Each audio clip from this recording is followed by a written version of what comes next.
ഇന്ന് ഞാൻ ഉണ്ടാക്കാൻ പോകുന്നത് ഒരു ചിക്കൻ പക്കോടയാണ്. ചിക്കൻ പക്കോട അല്ലെങ്കിൽ പക്കാവട എന്നൊക്കെ വേണമെങ്കിൽ പറയാം. ഇഫ്താർ സമയത്തൊക്കെ ഉണ്ടാക്കാൻ പറ്റിയ നല്ലൊരു സ്നാക്കാണിത്. ഇതുണ്ടാക്കുന്നത് എങ്ങനെയെന്ന് നോക്കാം. ഇതിനു വേണ്ടി ഞാനിവിടെ ഒരു വലിയ സവാള നീളത്തിൽ അരിഞ്ഞ് വെച്ചിട്ടുണ്ട്. അത് ഈ പാത്രത്തിലേക്ക് ഒന്ന് ഇട്ട് കൊടുക്കാം.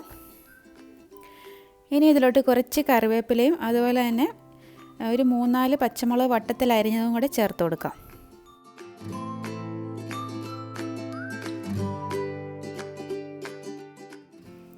ഇനി ഇതിലോട്ട് ഒരു ടീസ്പൂൺ ഇഞ്ചിയുടെയും വെളുത്തുള്ളിയുടെയും പേസ്റ്റ് ചേർത്ത് കൊടുക്കാം. ഞാനിവിടെ പേസ്റ്റായിട്ടാണ് ഇത് ചേർക്കുന്നത്, അല്ലെങ്കിൽ ഇഞ്ചിയും വെളുത്തുള്ളിയും ചെറുതായിട്ട് അരിഞ്ഞ് ചേർത്താലും മതി.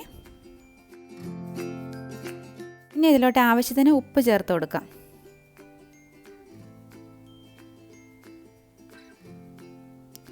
ഇനി ഇതിലോട്ട് പൊടികളെല്ലാം ഒന്ന് ചേർത്ത് കൊടുക്കാം. ഒരു 1/4 ടീസ്പൂൺ മഞ്ഞൾപ്പൊടി ചേർത്ത് കൊടുക്കാം.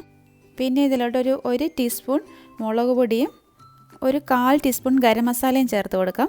ശരിക്കും ഒരു നോർത്ത് ഇന്ത്യൻ ഫ്ലേവറൊക്കെ കിട്ടണമെങ്കിൽ ഇതിൻ്റെ അകത്ത് അയമോദകം ചേർക്കണം. ഗരം മസാല വേണമെങ്കിൽ ഒഴിവാക്കാവുന്നതാണ്, പക്ഷേ ഞാനിതിലിപ്പോൾ അയമോദകം ഒന്നും ചേർക്കുന്നില്ല. ഇനി ഇതിലോട്ട് ചിക്കൻ ചേർത്ത് കൊടുക്കാം. വേവിച്ച എല്ലൊക്കെ മാറ്റി ഒന്ന് പൊടിച്ചെടുത്തിരിക്കുന്ന ചിക്കനാണിത്. ഇതൊരു 250 ഗ്രാം ചിക്കന് അല്പം മഞ്ഞൾപ്പൊടിയും ഉപ്പും കുരുമുളക് പൊടിയും ഇട്ട് ഒന്ന് വേവിച്ച് എല്ലൊക്കെ മാറ്റിയെടുത്ത ചിക്കനാണിത്. അതും കൂടി ഇതിലോട്ട് ചേർത്ത് കൊടുക്കാം. അതിനുശേഷം കുറച്ച് കൂടുതൽ മല്ലിയില ചെറുതായിട്ട് അരിഞ്ഞത് ഇട്ട് കൊടുക്കണം. ഇത്രയും ചേർത്തതിന് ശേഷം കൈ ഉപയോഗിച്ച് ഇത് നന്നായിട്ടൊന്ന് മിക്സ് ചെയ്തെടുക്കാം. അപ്പോൾ ആ പൊടികളും അതുപോലെ ചിക്കനും സവാളയും എല്ലാം ഒന്ന് നന്നായിട്ട് മിക്സായി കിട്ടും. അതിനുശേഷം ഇതിലോട്ട് പൊടികൾ ചേർത്ത് കൊടുക്കാം. ഞാൻ ആദ്യം ഒരു 1/4 കപ്പ് കടലമാവാണ് ഇതിലോട്ട് ചേർത്ത് കൊടുത്തിരിക്കുന്നത്. പിന്നെ ഇതിലോട്ട് ചേർക്കാൻ പോകുന്ന ഒരു 1/4 കപ്പ് മൈദയാണ്. ഇനി ഇതിലോട്ട് ചേർക്കാൻ പോകുന്ന ഒരു 1/4 കപ്പ് കോൺഫ്ലോർ ആണ്. കോൺഫ്ലോറിന് പകരം വേണമെങ്കിൽ അരിപ്പൊടി വേണമെങ്കിലും ചേർക്കാം. ഇത് ചേർക്കുമ്പോൾ നമ്മുടെ ഈ പക്കോടയ്ക്ക് നല്ല ഒരു ക്രിസ്പിനെസ് കിട്ടും. പിന്നെ ഇതിലോട്ട് ഞാനൊരു മുട്ടയും കൂടെ ചേർത്ത് കൊടുക്കുന്നുണ്ട്. അതിനുശേഷം ഒരു സ്പൂണോ അല്ലെങ്കിൽ കൈ ഉപയോഗിച്ച് ഇത് നന്നായിട്ടൊന്ന് കുഴച്ചെടുക്കണം. വെള്ളം വേണമെങ്കിൽ ഒരല്പം ചേർത്ത് കൊടുക്കുക, എന്നാൽ ഇത് ലൂസായി പോകരുത്, അല്പം കട്ടിക്ക് തന്നെ ഇരിക്കണം. ഞാനിതിലോട്ടൊരു 2 ടേബിൾ സ്പൂണോളം വെള്ളം മാത്രം ഒഴിച്ചു കൊടുക്കുന്നുണ്ട്. അതിൽ കൂടുതൽ ഇതിന് ആവശ്യമില്ല. സവോളയ്ക്കൊക്കെ ഒരു വെള്ളമയം ഉണ്ടല്ലോ, അതുകൊണ്ട് അത്രയും മാത്രം മതി. എന്നിട്ട് നന്നായിട്ടൊന്ന് ഇവിടെ കുഴച്ചെടുത്ത് വെച്ചിട്ടുണ്ട്. ഇതിപ്പോൾ നമ്മുടെ ബാറ്റർ റെഡി ആയിട്ടുണ്ട്. ഇനി ഇതൊന്ന് ഫ്രൈ ചെയ്തെടുത്താൽ മാത്രം മതി. എണ്ണ നല്ലതുപോലെ ചൂടായതിന് ശേഷം മാത്രമേ ഉള്ളൂ ഇത് ഫ്രൈ ചെയ്തെടുക്കാവുള്ളൂ. ഈ ചിക്കൻ പക്കോട ഉണ്ടാക്കാൻ വേണ്ടി നമുക്ക് ഈ ചിക്കൻ കറിയൊക്കെ ബാക്കി വരുമ്പോൾ അതിൽ നിന്നുള്ള ചിക്കൻ എടുത്ത് എല്ലൊക്കെ മാറ്റി പൊടിച്ച് ഇതുപോലെ സവോളയും ഈ കടലമാവും മൈദയൊക്കെ ചേർത്ത് മിക്സ് ചെയ്ത് നമുക്കിതുപോലെ ഈസി ആയിട്ട് പക്കോട ഉണ്ടാക്കാൻ പറ്റും. ഇനിയിപ്പോൾ അങ്ങനെയൊക്കെ ബാക്കി വരുവാണെങ്കിൽ നിങ്ങളൊന്ന് ഉണ്ടാക്കി നോക്കണം. ഇതുപോലെ വേവിച്ചെടുക്കണമെന്നൊന്നും ഇല്ല ചിക്കന്.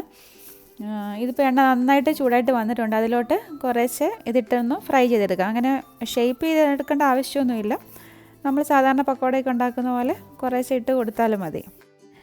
ഇത് എണ്ണയിലോട്ട് ഇട്ടതിന് ശേഷം അതിൻ്റെ തീ ഒന്ന് കുറച്ച് വെക്കണം. ഒരു മീഡിയം ഫ്ലെയിമിലിട്ട് മാത്രമേ ഉള്ളൂ ഫ്രൈ ചെയ്യാവുള്ളൂ, അല്ലെങ്കിൽ ഉള്ളിയൊക്കെ പെട്ടെന്ന് തന്നെ കരിഞ്ഞു പോകാൻ ചാൻസ് ഉണ്ട്.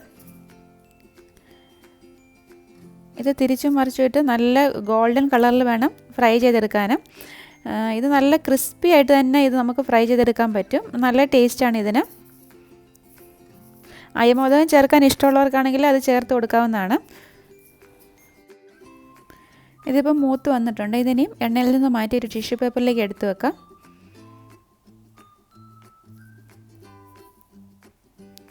ഇതുപോലുള്ള സ്നാക്സൊക്കെ എപ്പോഴും ചെറിയ ചൂടോടുകൂടി തന്നെ കഴിക്കണം, അല്ലെങ്കിൽ അതിൻ്റെ ക്രിസ്പിനെസ് പോകും.